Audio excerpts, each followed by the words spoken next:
There's been a development on Mercury. And you think Osiris might be involved?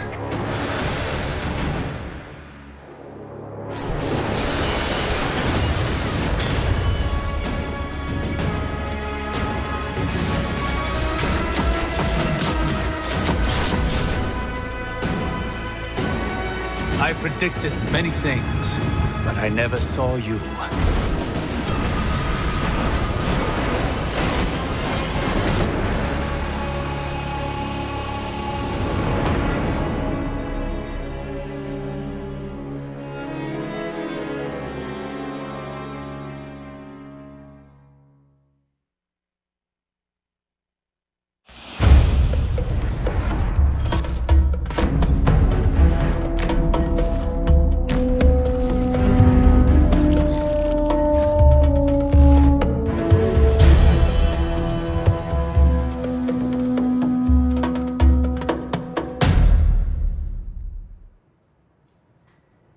Hello, and welcome to the first in our series of 3 streams about Curse of Osiris, the first expansion for Destiny 2.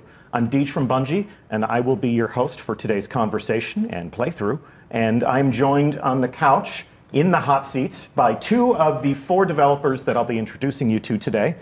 We are joined by Christine Thompson. Good morning. Good morning to you, as well as Dave Matthews. Morning. Glad to have you both here. The focus of our show today is the new story that we are telling in the Curse of Osiris. We will be talking about the places you'll go. We'll be talking about the characters that you will meet. First, let's introduce our audience to yourselves.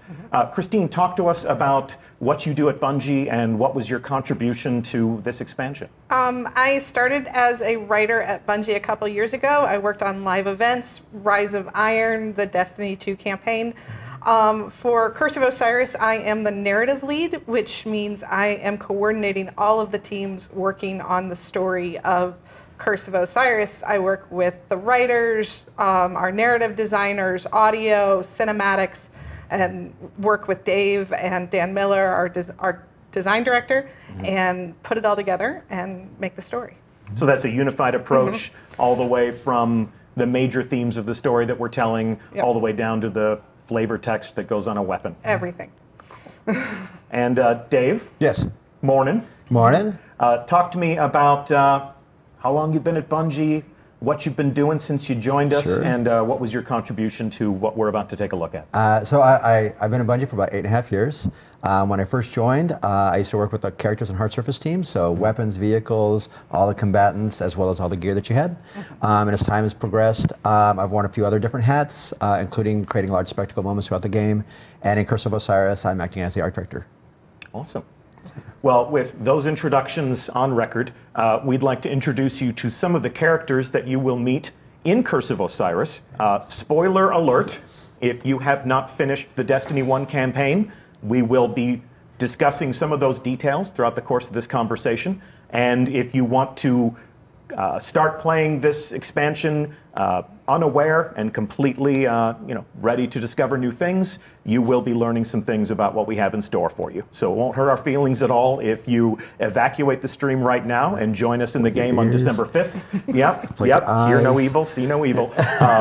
With that said, we'd like to introduce you to the man himself, Osiris.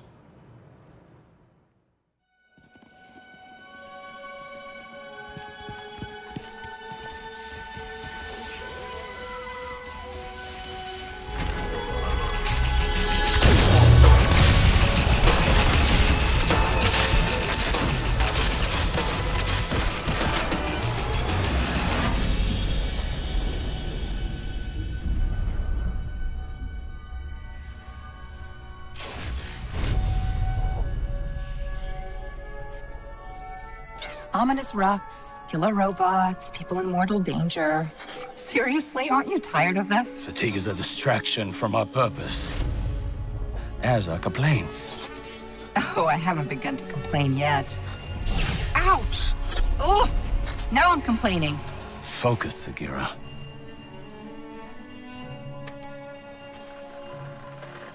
Reach for the sky, big guy.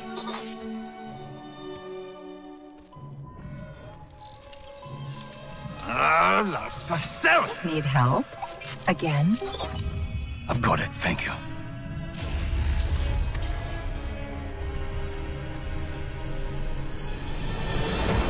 Well, Osiris. What did you see? Slow down. Wait. I thought Oh, Go!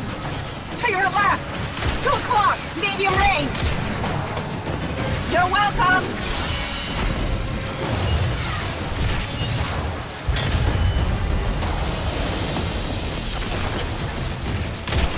You know, I can't help but notice that even with all of reality to explore, you keep picking the places where they shoot at us. We can't stay here. If the Vex succeed, it's the end of everything. Sakira, we can see your light. You have to go. Nope, not leaving you. Without me, there's no coming back. If I don't stop the Vex, there won't be anything to come back to. I'm doing this for the both of us. Don't you even... Osiris!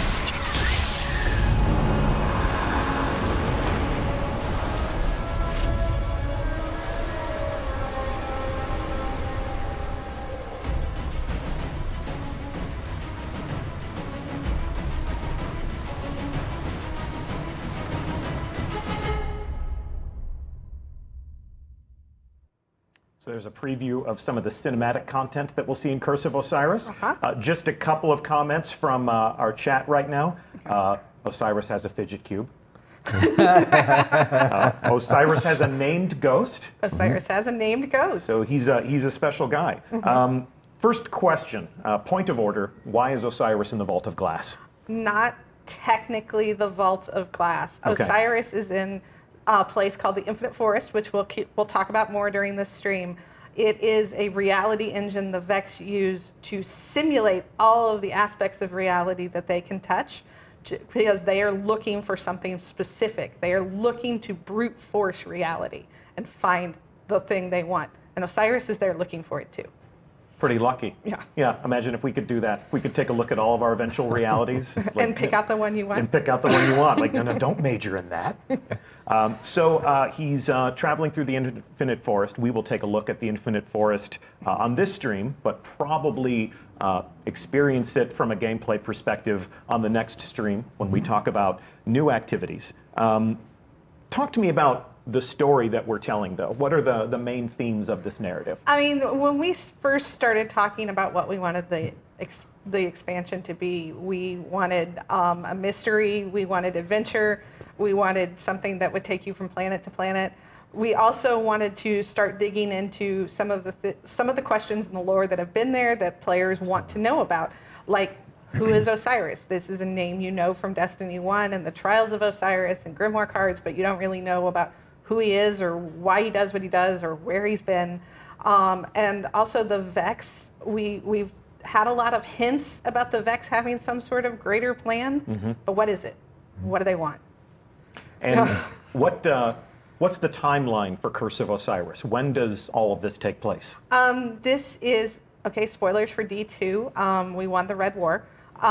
This is a few months after that. Okay. Yeah. It is, in fact, a few months after we won the Red War. So we're keeping up with the world of Destiny in real time. At the end of the Destiny 2 campaign, there is a reawakening of the Traveler. A pulse of light spreads out across the solar system, and that has repercussions. As players saw at the end of the game, that wave of light goes all the way across the solar system and beyond. And one of the things it touched was Mercury. Now, the Traveler waking up and that wave of light was actually an essential component for what the Vex want to do. They were waiting for it. So now that wave of light has come across Mercury, this gateway has activated, Vex are coming out of it, this plan is being set in motion, and at this point is when Ikora knows she needs somebody to look into the situation, and Ikora turns to her friend, the one who brought her back from Io, and says, I need your help. I need you to look into this. Okay. Pretty deep meta question from chat, from Rhino. How do we know the Red War wasn't a simulation? How do you How do know? we know that this stream, that this life that we're living right now isn't a simulation? There is no spoon. We don't think there is no spoon. But if it is a simulation that feels this real, does it matter whether or not it's real? Doesn't or a matter to me. simulation? I'm gonna finish this stream and then I'm gonna go have lunch. And I don't care if any of it's fake. Yep. The Matrix is telling me this steak is juicy. So moving right along, I want to talk about the characters that we will meet on this journey. Let's begin with Osiris. We've got a slideshow put together, and these faces are far more interesting to look at than ours. So let's share some screen time with Osiris. Talk to me about this character and what we did to sort of reach past all of the conjecture and theorizing on the part of the players who may have followed in his tracks to the lighthouse, Sure. and bringing him to life, as it were. So early on, when we talked about Osiris, take a step back. Osiris, we've talked about Osiris for years within the studio, and this was our first chance to really put him front and center and show just how much of a badass he is. And I mean, we just saw like what he's capable of doing with like Dawnblade, and like that's ridiculous. But we wanted to get into the notion of how he is as an exiled Vanguard leader, as he is the greatest warlock that's ever lived. All these things, plus what he's been doing, his obsession with the Vex, why he's on Mercury, these are all things that we brought into how we came up with the aesthetic for him. Real early on, we made the commitment. We wanted to make sure he was Middle Eastern, and he's actually even voiced by Oded Fehr, which is freaking great. And if you look at the character and you go back and you take a look at the trailer that we were just showing, and you start to step through it, you're going to notice a lot of clues about like chronology and how Osiris continues to work with the gear that he currently has, and when he was exiled, what he took with him. There's a good look at his. There's a good look at his gear right now. Absolutely. If you take a look at it and you start to kind of sweep through it, you're going to notice right off the bat those bracers. Those bracers look a lot like bracers of old, but clearly something's changed. And this is obviously to like exemplify the notion of him exploring the Vex and learning what he can do to modify and take Vex technology and make it his own. And when you are exiled from the tower, you can't go back and decode your engrams. No. But before his exile, he was a powerful figure in the tower. I mean, he was essentially their commander, Yes. right? Absolutely. He was Zavala before Zavala. Yep. So some of the other themes that we definitely are leaning into, absolutely we want to lean into like Egyptian mythology. Yes. So you're starting to see like even around like the neck bangle or even the headgear, we're starting to like tease out some of those aspects that are definitely Egyptian. All these things that pay homage back into like that mythology of just how great of a character Osiris is. Shout out to one of your peers. This is a piece of concept art created by whom? Ryan Gitter. Ryan Gitter. Awesome work, man. Mad Thank you, artist. Ryan. And then this view of Osiris's gear is, this was what, the cinematic model? Right. This is the model that we just saw in the prologue that we were just looking at. Yeah. This is our high-res cinematic model. So this is where we get to see all of the small, fine details that are there. We also have the in-game model that you're going to be able to see at some other point, and I'll leave that as a secret. Okay. Yes, as indicated, we've got 3 streams, including this one, before it's time to play. So there'll be a lot of opportunities to dive deeper into all the different aspects of Destiny that brings players to the game.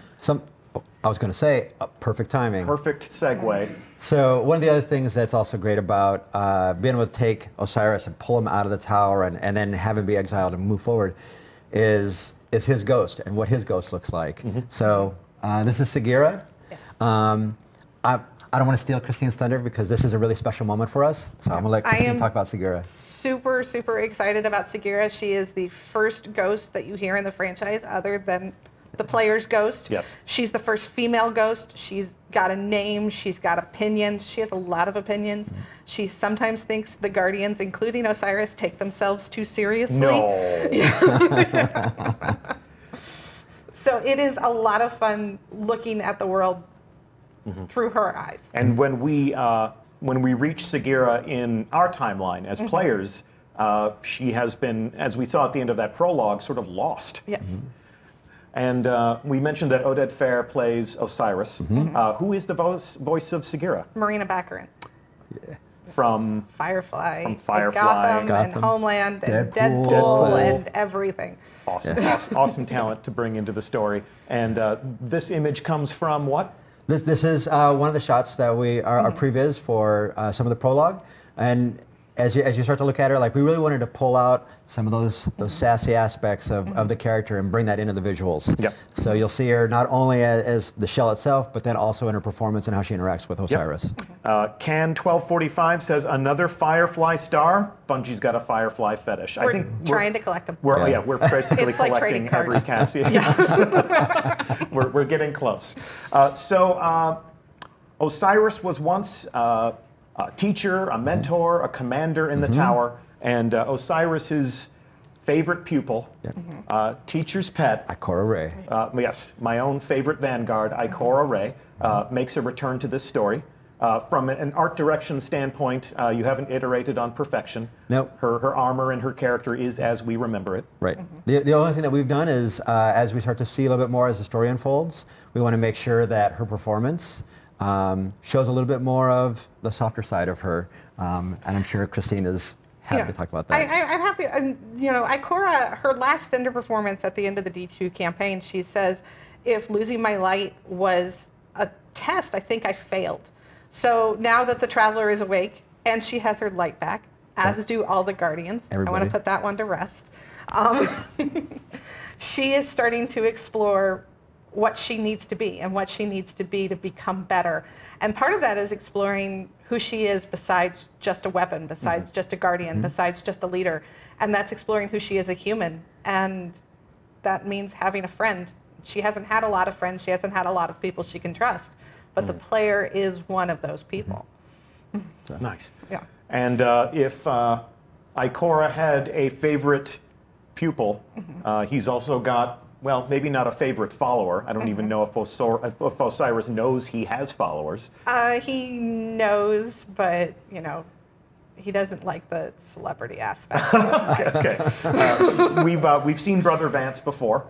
Even if we never participated in the trials of Osiris, this was a person who held vigil in the reef and trained people to perhaps, you know, help fight to find Osiris someday. Brother Vance plays a prominent role in this expansion. He does. He is in. He's in our social area, which we will get into in a little bit. But also, Vance is a little different from the one we saw in Destiny 1. If Vance in Destiny 1 was somebody who was hoping to someday maybe find the right Guardian who could go and bring back this person that he's studied and learned about and wrote about and, you know, but never really met. Vance in Curse of Osiris is like a guy who knows that he is the gate is open, the signs are coming into place. He is going to see Osiris on Thursday afternoon and it's Tuesday, and he is so excited. He doesn't know what to do. This is the second time throughout the course of Destiny that somebody who has trained you in the Crucible gets to step to the forefront and say, what you have been preparing for has come to a point, and it's time to get down to real business. Interesting. And of course, we have some new destinations. We're going to go to new places where we will encounter these characters. Let's jump into that. Of course, we are going to go to Mercury. To Mercury, of course. So this image is what we call a postcard. Yes, this is sort of the touch point. This is basically the artistic keystone that influences all of our design when we build a new world. Absolutely correct. When we're thinking about a new destination like Mercury, we come up with a variety of pillars of a phrase or a word that tries to encapsulate what we're trying to achieve there. And one of the big ones that we have for Mercury is mystery. We teased it and we showed a little bit of it. You had a glimpse of it when you were in the lighthouse back in D1. And everybody always wanted to understand what it was like to be out there. So as you start to look at this concept and the other locations on the present version of Mercury, we use that as a way to look for to create mystery, to create wonder, to create a sense of discovery of what's around every corner. We use that as our guiding touchstone for how we look at our environments, how we create the landscape, how we create the props that exist inside of it, lighting, environment effects, all those things come back to that guiding picture. Christine, in terms of the chronology and the lore, Mercury was a lush garden world. Yes. And then the Vex show up and ruin everything. So they've turned this into their own machine world, essentially, yeah? And they've hollowed out the core of the planet, and that is something we're going to talk about why they did that. Okay, and that's one of the mysteries that we'll solve. And then this is obviously an in-game view of that environmental landscape. Sure. Just a piece of Mercury right here. Yeah. And what you're seeing is that's the gate that actually takes you to the infinite forest. And that's something that Christine was talking about just a couple seconds ago. Yeah. Their reality engine. Their reality engine. So this is an opportunity for us not only to be able to, as a player, to be able to see Mercury on the surface and where we're at right now and today, but then also by venturing through the gate, you can start to explore the mechanisms that is the machine, and then also past, present, and future of Mercury. So this is a concept of the infinite forest. This piece of concept art was created by who? This one is also Ryan Gitter. Ryan Gitter, hard at work making awesome stuff for us. Thank you, Ryan. So this is their reality engine. These are their machines. This is essentially how they jump through time and space and look at every possible eventual outcome of everything that they do. Right. I call it trying to find the equation for the future. Yeah. And then once we look at it in-game, this is sort of a jumping off point, and then you can make your way through that landscape. As the Vex move through this space, and as they tackle every different possible reality, what is that? How does that manifest itself physically in that environment? So, great question. Fabulous question. One of the things that we wanted to make sure early on, when we're starting to think about how we want to interact with the Vex and get into their lore, their ecology, we want to be able to expose players not only to the present Vex that they've seen and they've fought against for quite some time, but this now is an opportunity for us to dig deeper into the precursors and the descendants, which are also going to be facing in Curse of Osiris. This landscape that you're also seeing, I think it's really important to talk about how the gameplay unfolds inside of the Infinite Forest. It's the way that we built it. The first time you play through this mission, you'll run through it and you'll experience certain foes and certain objectives. And if you were to run through that mission again, odds are that space is not going to play out the exact same way. The space is different. The enemies that you may face is different. Right. Would you say that this is procedurally generated? Absolutely not. No. So this is lovingly crafted, very intelligently assembled in a way that we can create new and unique experiences every time you come into the Infinite Forest. Yeah, and we've always art directed every square foot that you've encountered. Every decorator, every plant, yes, every budding flower. But this landscape has different combinations of set pieces and enemies to fight, so it gives you a lot of different infinite combinations for experiences. Hence the Infinite Forest. Hence the Infinite Forest. And as we move through this space, we can also experience the Vex manipulation of time. It's my understanding that we can show future Mercury. We can totally show future Mercury. Okay, so this is the Mercury of the future. What are we looking at here? So this is dark. This is deep into the future. We call this. We refer to this picture as the dark future. Okay. This is where the sun has gone dead. What you see in the foreground there is the lighthouse. After like a tremendous amount of entropy, there is no life on the planet. The only thing that remains is Vex. There's no life anywhere. No light, no dark, just Vex. Just Vex. Just nothing to light the way, but just a sea of red Vexed eyeballs. Right. This is a piece of concept art created by? This is by Dorje. Dorje Bellbrook. Man, stellar. Wonderful, wonderful work. And then this is what it looks like inside of the game. Right. That's the lighthouse in the dark future. So it doesn't look the same. No, it's certainly. Oh, look at that. Yeah, it's completely just busted down. And good segue. The lighthouse in the dark future is not a hospitable environment. No, it's not. But the lighthouse of the now, which is really what this is all about, is different than we may have remembered it. Yep. It looks like it's a little bit more hospitable to company and visitors. A little more lived in. So let me tell you a little bit about it. First off, Did you manage to make it in Trials of Osiris? Did you make it to the lighthouse? Shout out to Pope Bear and Anbu. They took me to the lighthouse once. Once. I was not hired for my thumb skills. How about yourself? Yeah, I've managed to make it there. Yeah. My fire team's been my two boys, Okay. Alex and Griffin. Yeah. They managed to help me get there. Yeah. They're better players than I am. No, it's good of you to give your sons backpacks. Yeah. Boat And anchor, hang on to Christine? them. I've seen YouTube videos of people who made it to the lighthouse. And I'm sure there are many people watching this stream right now for whom that has been their only exposure to the lighthouse as well, Yeah. is YouTube videos. In PvP, I am a target. Well, we're all targets in PvP. It's just a question of how hard a target are you. But for everyone watching and everyone who will play Curse of Osiris on December 5th, you're all invited to the lighthouse. As you said, Osiris's followers are very anxious about the signs pointing toward his return, so they've thrown open the doors and lit the candles. And they're ready for it to happen. So for us, like this is a really big deal for us to be able to have everybody get a chance to go to the lighthouse.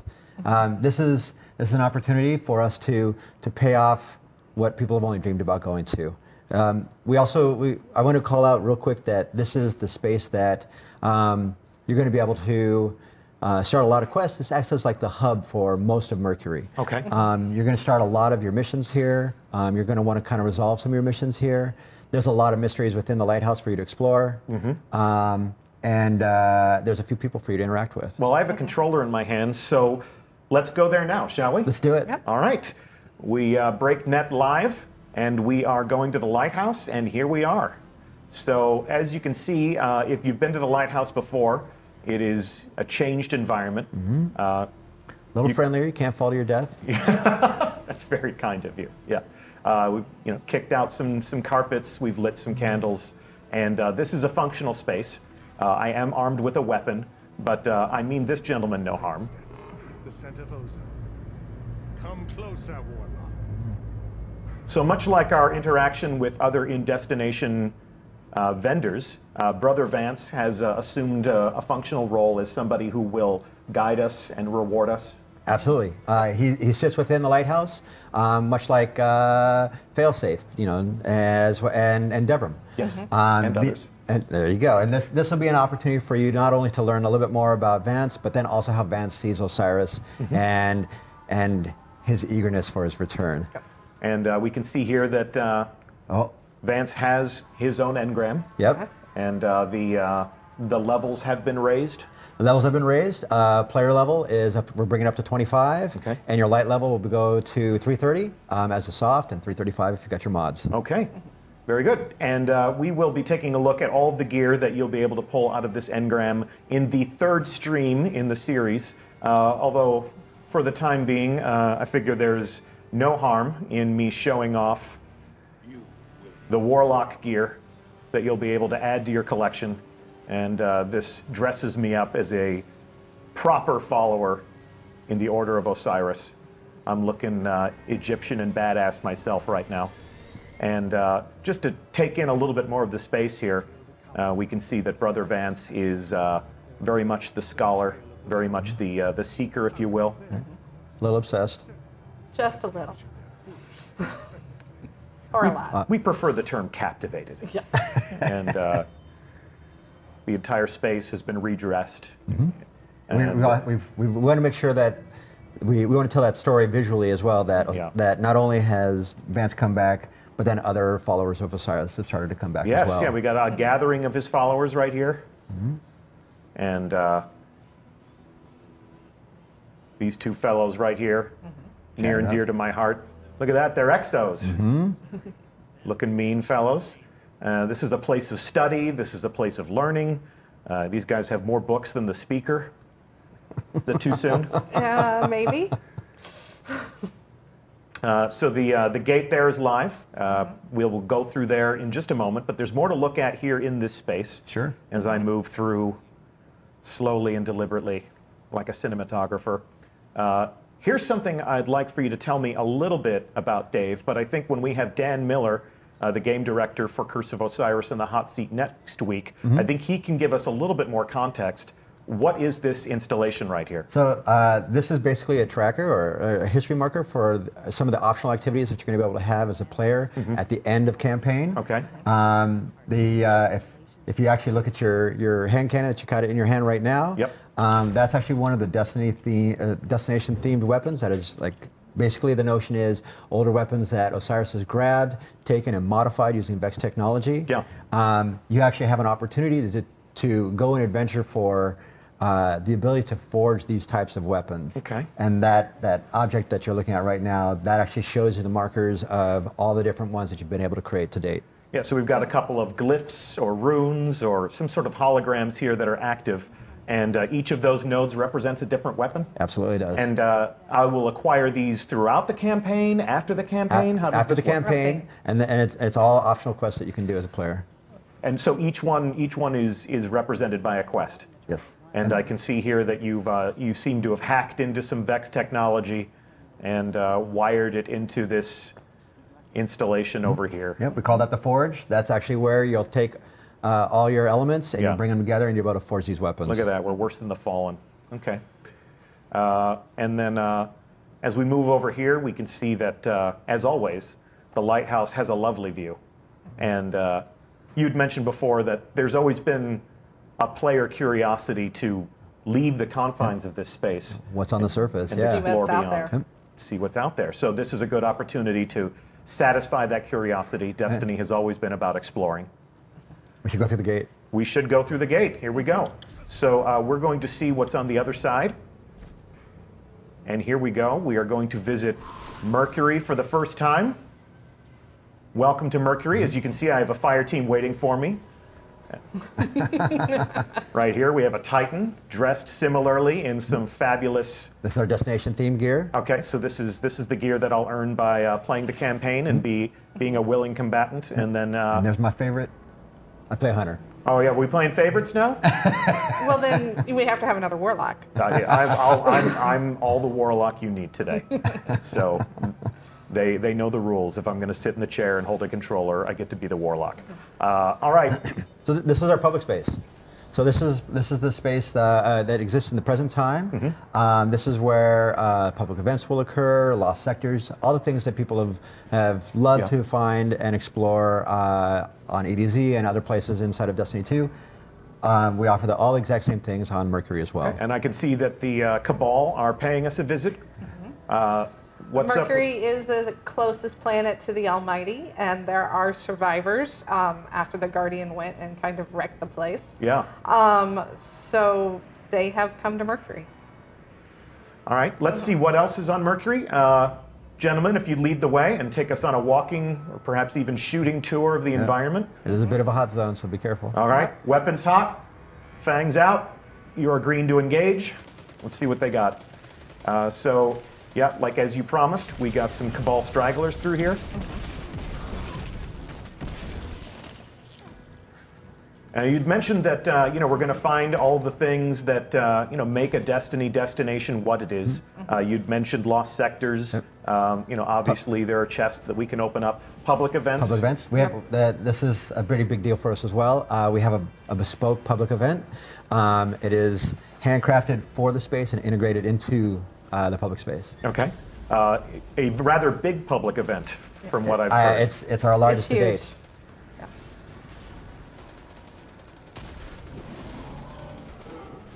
Probably want to watch out.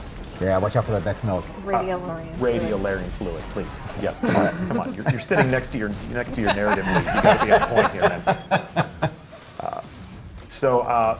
As they have engaged the enemy, whether we like it or not, we've stepped into a war with the Cabal. If you take a peek, take a peek, and if you can not get shot at the same time, but if you look up over to your right, yep. Not only will, well, let's see, let me get a bird's eye view. Yep. Let me go up. That's a lot.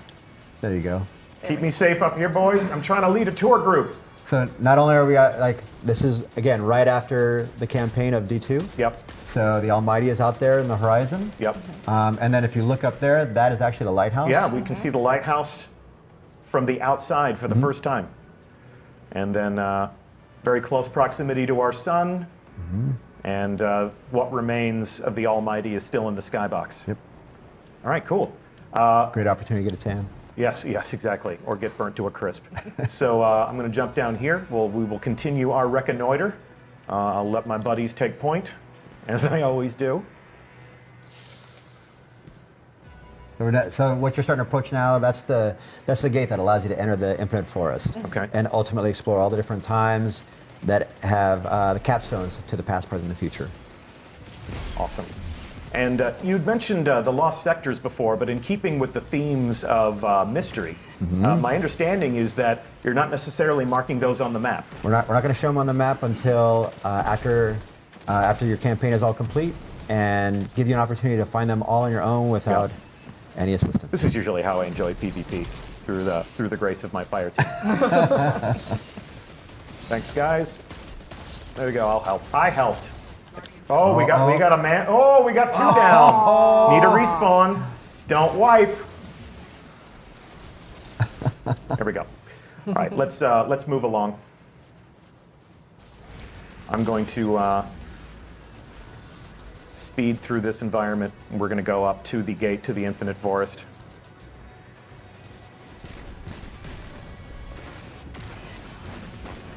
Yeah, and again, early on, we want to make sure that anybody that played PvP maps down on Mercury, that all this stuff felt familiar.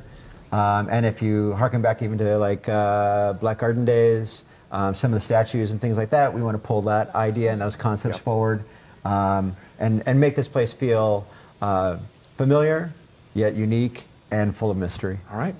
We'll take one last look at Mercury. And then we are going to go through this gate, which will bring us into the Infinite Forest. I am now deep within the planet of Mercury. Yes. The Infinite Forest is pretty much fills the core of the planet. The Vex came in, they took it over, they hollowed it out, and they built this, and they keep building. From an aesthetic perspective, it was a goal of ours to make sure that we could create something that felt like it's sit outside of time and space. So we come back and look at that postcard, and now that you're here, boots on the ground, actually looking at the space, we wanted to make sure it felt surreal, it felt dreamlike. Well, as my fire team forges ahead, I'm going to park right here, just so that we can take a look at the destination. Sure. We can see some of these different installations here. Yep, we call those trees. Okay. The Infinite Forest has to have trees. The forest needs trees. And what would the Vex consider a tree? So, and you can see that there's sort of a different aesthetic for some of the different trees. This one's pristine. This one is not. That one is not. These are all different trees that allow you as a player to go to different times. So as you, like the one on the right that you were just looking at, that will take you to the future, to the dark future. The one that's just slightly off to the left, that's one that's going to take you to another version of the past, to the present. And then the one that's pristine that you're looking at right now is deep in the past when Mercury was a lush garden planet. And that is one of the things that we are leaving for player exploration. We're not going to show you Mercury of the past today. Not yet. By your command. Please, and, thank you. You can see we are, in fact, inside the planet. There is no sky here, only the natural ceiling of the planet's crust, I guess you would say. Mantle, maybe? Mantle? The crust? I really needed to pay more attention in geology, but I knew that wasn't the best possible future for myself. So much like the Vex, I made a command decision there. Fantastic. Well, I am going to take us back to orbit. I'm going to abandon my fire team, and They'll be okay. They'll be fine. Yeah, I wasn't much help to them anyway. So I'm going to return us to orbit, and we are going to move on to the next portion of this stream. So I'm going to thank you so much, both of you, for joining us on the couch and talking to us a little bit about the story. Hopefully we didn't reveal too much. Hopefully we have created that sense of curiosity so that you can jump in and you can discover these things for yourselves. This was a good teaser, I hope. And little taste of things to come. Yep. That was the goal. So I appreciate you both joining me on stream today. We are going to refresh the couch. We're going to bring 2 more developers onto the hot seat. But Round before 2. you go, one more time, Dave Matthews, art director. Thank you. Christine Thompson, our narrative lead. Thank you. Thank you so much for talking to us. You are free to go, as they say. And I'm going to do an inspection of the director right now while you get back to work, and we welcome 2 other developers onto the hot seat. Awesome. Thanks so much. Thank you. So let's take a look at the director. Let's open this right now. Just want to give you a brief tour of some of the different things that you can expect to find as part of Curse of Osiris. The first thing that we will take a look at is the strike menu. As you can see here, the Heroic Strikes playlist, is coming back. Great source of cooperative fun with yourself and 2 friends, as well as a good source of rewards. You can also see that we do have a Mercury destination that we're adding as a node to the director. And thanks to the almighty, Mercury does not have all of its structural integrity. It's been devouring the planet as fuel. Thankfully, it takes a long time to devour a planet, so there's enough left for us to explore. I also want to take this stream as an opportunity to answer what has been a question since the original reveal of Curse of Osiris at Paris Games Week. We have made the promise of new raid content, and there have been a number of questions as to what exactly that means. And to answer that question, we have brought onto the couch 2 other members of our team. Stuart Monsky, this is your first ever Bungie stream. Hey, it's great to be here. Yeah, great to have you, man. We'll adjust our levels and make sure that our audience can hear you. But I'm glad that you could join us on the couch and meet the community that has been playing the raids that you've worked on. Yeah, it's really exciting. We've got a bunch of cool stuff to show them today. Cool. And Brendan Thorne, you're no stranger to this environment. We actually had you giving some developer commentary on a raid-along on streams past, but it's great to have you back. Thanks, good to be back. It's always fun. So before we take a look at the director and before we answer some of the burning questions about new raid content, talk to me about what you do at Bungie and what has been your contribution to what we are calling a raid lair. So I'm a senior designer on the raid team, and I do encounter design, and I'm also the lead on the very first raid layer we're doing for Curse of Osiris. Okay, and that's what we'll be talking about today. And then Brendan, for those that may be meeting you for the first time, albeit virtually, what is it that you do at Bungie? I read Reddit a lot. No, I work on raid encounters and develop bosses. Okay, fantastic. So let's take a look at the director again. I'm going to open the Leviathan menu here. And as we look at how this menu has changed, what we can see is that the original raid is still a component of the experience, of course, but we've added a new node. And this is what we're calling a raid lair. The Leviathan Eater of Worlds is the name of the activity.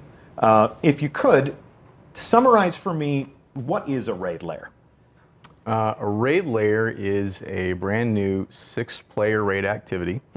In this raid lair, we're going back to the Leviathan. It's an entirely new set of encounters, new puzzles, new loot, completely new places to explore. You got to remember this ship eats planets. That's how big this thing is. Big place. Lots of different places to explore. And then we have a brand new final boss for you to fight. Okay. And then we also have the original raid. You can see here that the recommended power for the Leviathan is now 300. We're bringing everything up. We want to make sure that we have a variety of raid content to play. We don't want to deprecate anything. So if you're a Guardian that's reached your maximum potential, this becomes a challenge that you can enjoy again and again and again. If you're a Guardian who decides to join us in Curse of Osiris and you're looking for new challenges, you're taking us back to the Leviathan, and we get to face a new bad guy. Yep, and it doesn't matter if you've completed the Leviathan main raid either. You can play this anytime you want. Separate activity, Yep, separate requires activity. 6 players. What is the scope of a raid lair if you were to try to size it up? So it's not as lengthy as the original Leviathan, but there's still a boss and then all the challenges leading up to them. So it's going to be a pretty sizable edition. Yeah, and it's no less challenging or less fun than any other raid we've made. This raid is a ton of fun. We've been playing a lot internally. It's extremely challenging. You're going to die a lot. Okay. You're going to die a Is lot. that's the challenge? It's very You're hard. going to die a lot, Guardians. So hopefully that challenge is accepted. Let's see. What else can we say about this?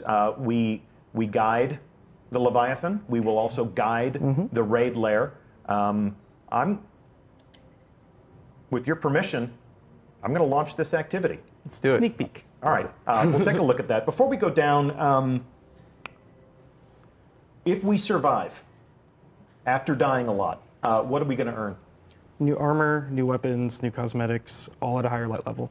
Okay. Yep, and we should also note that you mentioned we're bringing up the original Leviathan raids, so those rewards are going to get brought up as well too. So you're going to have a variety of raid content to pick from each week. Some nights you might feel like a longer raid, other nights you might only have time for raid lair.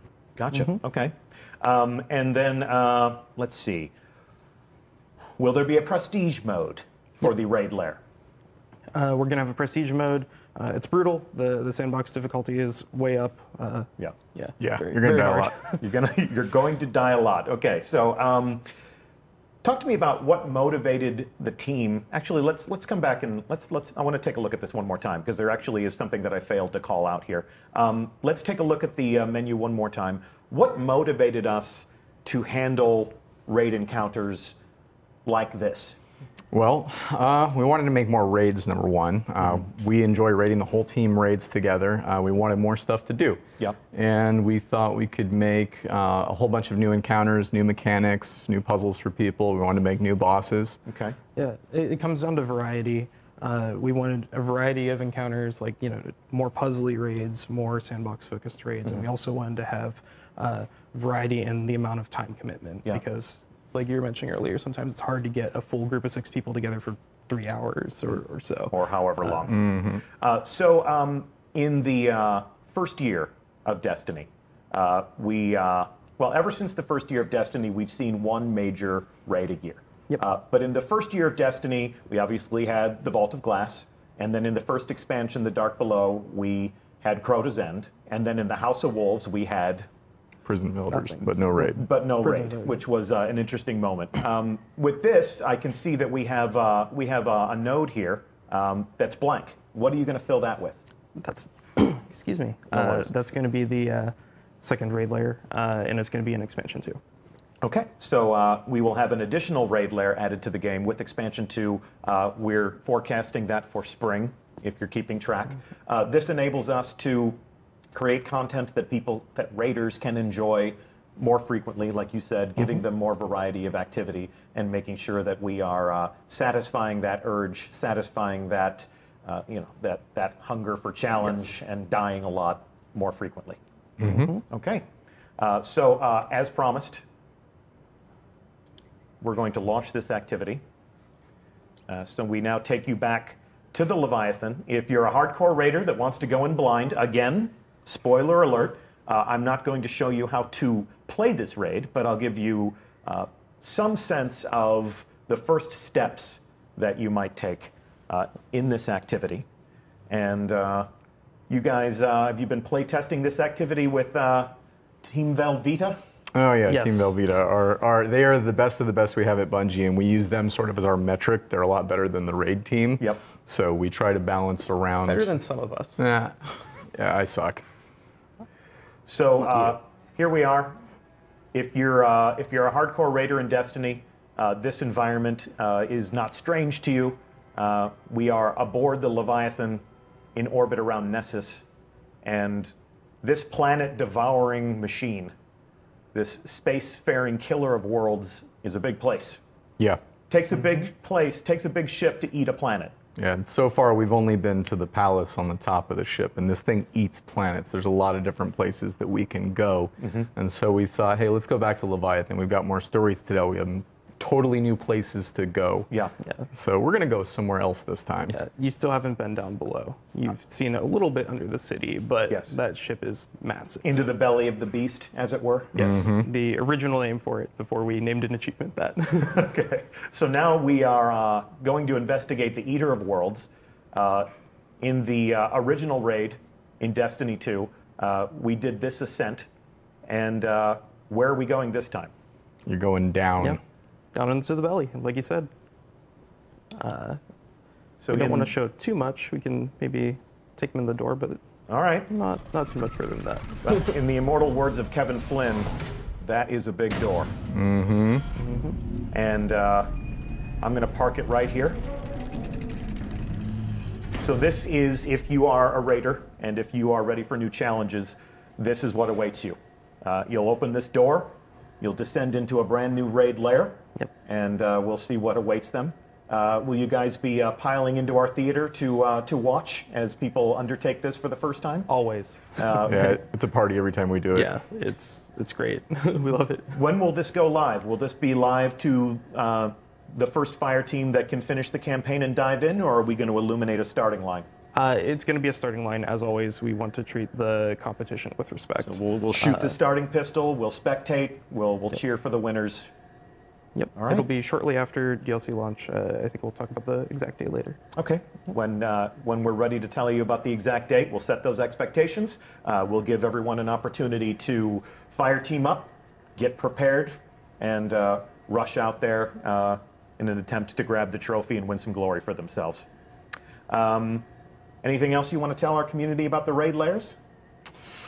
I don't want to spoil anything. Certainly not. It's Certainly not. completely different. I can't wait for people to see this. This is actually more than we've ever said about any sort of raid context or any sort of raid engagement prior to the launch of a thing, but with Destiny, we always seem to be breaking the mold for the player experience and introducing different ways for people to experience content. So this one felt like it needed a little bit of explanation, so here we are. If we've brushed up too close to this, sorry.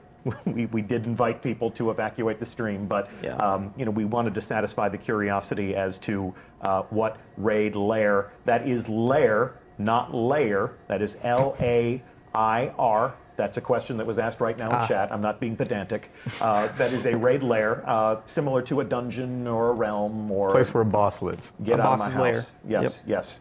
All right. Well, this and other trials and challenges await you on December 5th as part of the Curse of Osiris. It has been our pleasure to host you on stream today. Stuart Monsky, Brendan Thorne, obviously I'm Deej, I've been your host, and I hope that you will join us next week. We'll have Dave Matthews back along with game director Dan Miller, and we're going to take a look at some of the different activities that you will play in the Curse of Osiris, including the biggest public event you've ever seen in Destiny, as well as a live fire exercise through the Infinite Forest. If that feels like more information than you need, we'll see you on December 5th. Otherwise, we'll see you in a week, and then a week after that to take a look at all the gear that you'll be able to earn in Curse of Osiris, or even as any player of Destiny 2 as part of Season 2 of the experience that will continue to refresh with different things to do and different things to earn. Thank you so much for watching. See you again in a week.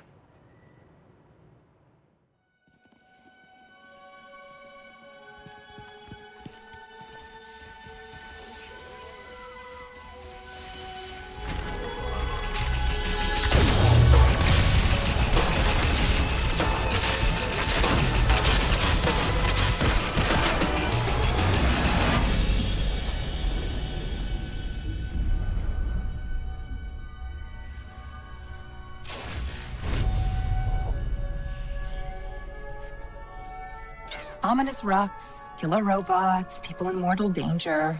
Seriously, aren't you tired of this? Fatigue is a distraction from our purpose, as are complaints. Oh, I haven't begun to complain yet. Ouch! Ugh! Now I'm complaining. Focus, Sagira.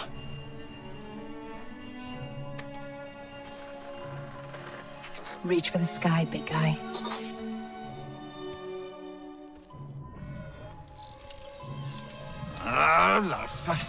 Need help? Again? I've got it, thank you.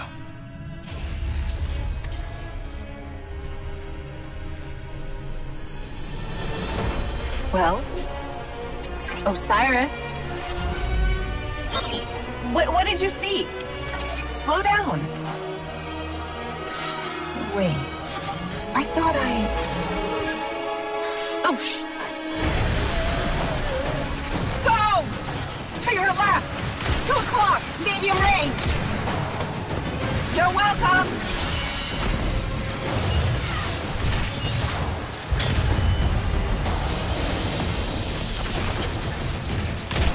You know, I can't help but notice that even with all of reality to explore, you keep picking the places where they shoot at us. We can't stay here. If the Vex succeed, it's the end of everything. Sakira, we can see your light. You have to go. Nope, not leaving you. Without me, there's no coming back. If I don't stop the Vex, there won't be anything to come back to. I'm doing this for the both of us. Don't you even...